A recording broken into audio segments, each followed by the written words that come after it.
Today we will be discussing tube feedings, more specifically gastrostomy tubes, nasogastric tubes, and jejunostomy tubes. There are many different conditions that can lead to the need for tube feedings. Students requiring tube feeding should have an individualized health plan included in their IEP or 504 plan. There are basic skills related to tube feeding that carry over, but it is important to understand that each child's feeding needs are unique. The first type of feeding tube we will discuss is the gastrostomy tube. This is the most common type of feeding tube. Gastrostomy tubes are placed through the abdominal wall into the stomach. There are a few different types of gastrostomy tubes available. PEG tubes and long tubes are one-piece tubes that are held in place by a retention balloon or a bumper. These tubes are typically temporarily placed for 8 to 12 weeks and are then replaced with a low-profile tube. Low-profile tubes include balloon buttons and non-balloon buttons. Balloon buttons are held in place by a water-filled balloon. These can be replaced by a trained caregiver and are replaced every 3 months. A non-balloon button is much harder to be pulled out. These can only be replaced in a doctor's office or hospital. Non-balloon buttons are typically replaced every 6 months to 1 year. The next type of feeding tube is the nasogastric tube.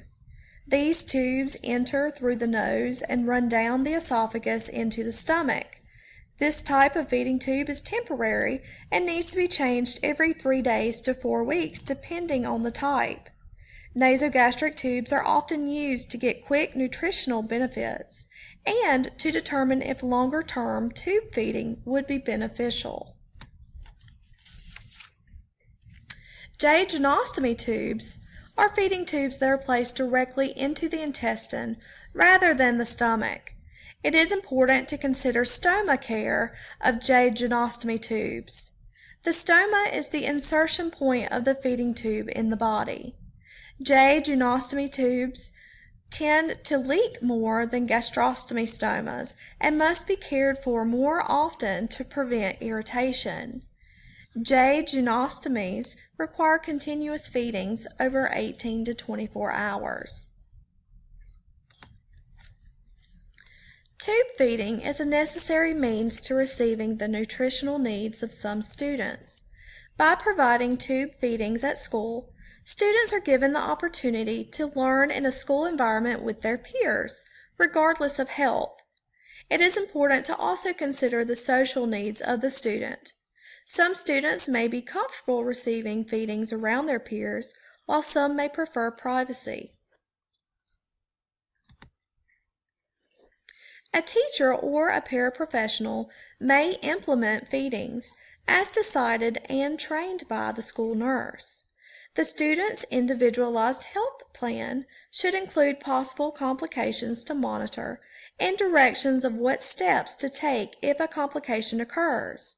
The teacher should be familiar with the individualized health plan of each student, especially when providing feedings. Tube feeding training should be provided by a registered nurse or other qualified medical personnel. More than one person should always be trained so a backup is always available if needed. Training should be done with the student because all feedings are specific to that particular child. There are several ways to feed a child using the feeding tube. You and your child's healthcare team will decide which method is best for your child. Feeding can be done by gravity by using a bolus syringe or feeding bag. A feeding pump can also be used.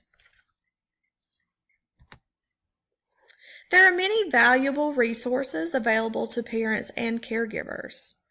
The resources provided here are only a small collection and include support groups, educational resources, and alternatives to tube feeding.